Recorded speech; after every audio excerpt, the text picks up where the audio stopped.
Yes, welcome again to With Chats, your favorite channel on YouTube, With Chat.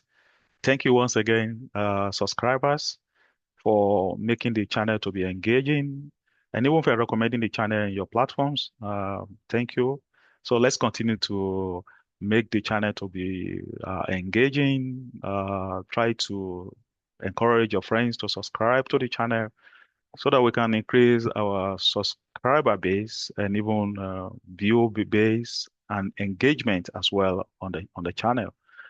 In our previous episode, we've made comments on issues in Africa, Europe, even Asia, and America. But in today's episode, we should talk on something that was more like a hype last week. That was the planned visit of Ukraine President Zelensky to the United States. And it was highly publicized because the meeting was meant to be a meeting where the proposed mineral deal between these two countries will have been signed, leading to possible end or towards the negotiation and a possible end of the war between Ukraine and Russia. So it was a highly publicized meeting, was meant to take place February 28th, which was the last day of February, precisely last week. Of course, Zelensky actually visited the United States, and we saw him alighting from his car, official car, at the White House, received by the United States President Donald Trump in the White House. But I guess the meeting didn't quite go well. We saw a lot of public backlash, knocks, and some from quarters, while some, especially those that are kind of fans of the United States president, actually heard a lot of insult and knocks on the Ukraine president, while the United States president were widely um, kind of praised by his own fan base. But eventually, for some of us who watch what transpire, especially in the Oval Office of the White House, that is where the two presidents, Zelensky of Ukraine, Donald Trump of United States, and even the vice president, that is JD Vance, both three personalities were right there at the Oval Office, surrounded by press. So what happened, what transpired was not quite expected. And for some of us, we perceive it to be strange. Why some commentator even said that it was more of an ambush by by the President Donald Trump and JD Vance. So people widely said that it was more like Ukrainian president was humiliated or ambushed or cornered by these two individuals. But I think what actually happened in that meeting, surrounded by the witness by the press, uh, can be linked or associated with about a few factors. And one of them, which I think is regarding the high partisan conflict in the United States.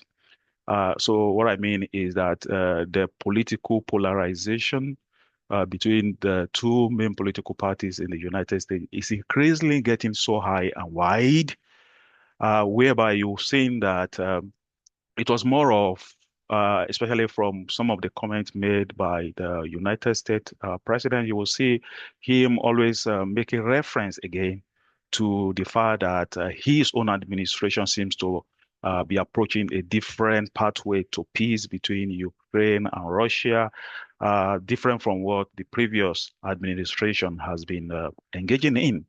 And that speaks a lot regarding the level of political polarization in the United States. And if you tend to look at what plays out, for instance, in a country like the UK, where the former government in power, which was the Conservative Party, was towing a particular line which is geared towards possibly giving strong backing to Ukraine and even towards assuring peace between these two countries and stop the war. And the new government in power, which is the Labour Party in the UK, did not actually hasn't done anything different from what the previous government in power was actually pursuing. So you say that the the two political parties in the UK, the two main political sides in the UK, which is the Labour and the Conservative Party, seems to be on a firm agreement, on a firm pathway regarding their gesture toward the situation in between Russia and Ukraine, and that speaks a lot to what government should be. I mean, you wouldn't see that. You will see much of a difference in the case of the United States, where the current political government seems to be on a different path with what the previous government was on. So I guess that alone was a huge factor in what played out in the Oval Office of the White House last week. And it's unfortunate that that played out, in the full glare of the press, and that actually heightened the tension among these two representatives. I mean, Ukrainian president and the government of the United States. So I think that altercation, that's what seems to be an altercation between these two people, were heightened or can be linked to the increasing level of political polarization in the United States, which is, I think, is not too good at all. And another thing that we can actually adduce from that altercation would have been maybe something we can say language mannerism or cultural clash. You will see also from that altercation or from that interaction between these two parties, that of course, Ukrainian president is not is not expected to have a high level of proficiency in English, which was the main language of discussion on that day. So, and I guess so there was a kind of a misrepresentation of comments among these two people. For instance, I could see Donald Trump, when he welcomed Zelensky, immediately President Zelensky stepped out of his car. And one of the first comments President Donald Trump made was that, oh, you he has even changed his dress, which is more like a banter. And again in the Oval Office, you repeatedly hear that Donald Trump was saying, stop playing card, referring to Zelensky, that Zelensky was playing card, and and President Zelensky actually refuted that and said, "I'm not playing card. I don't play card." So I guess he didn't actually understood that Donald Trump was not literally uh, tends to say that you play card more like a game of card, but he was virtually saying don't be playful, you know. And so when President Zelensky refuted that he doesn't play card, so Donald Trump have to kind of explain deeper again by saying, no, you are playing card by toying with the lives, millions of lives of Ukrainians. You see, so that I guess that level of language mannerism or cultural clash, inability to understand, each other's culture actually plays a role in that altercation in the White House. So, and I think it might not really be, some of the things that happened there might not actually be that was an intent or an intention to deliberately demean or denigrate on the personality of Zelensky. But we might not be able to rule that as well.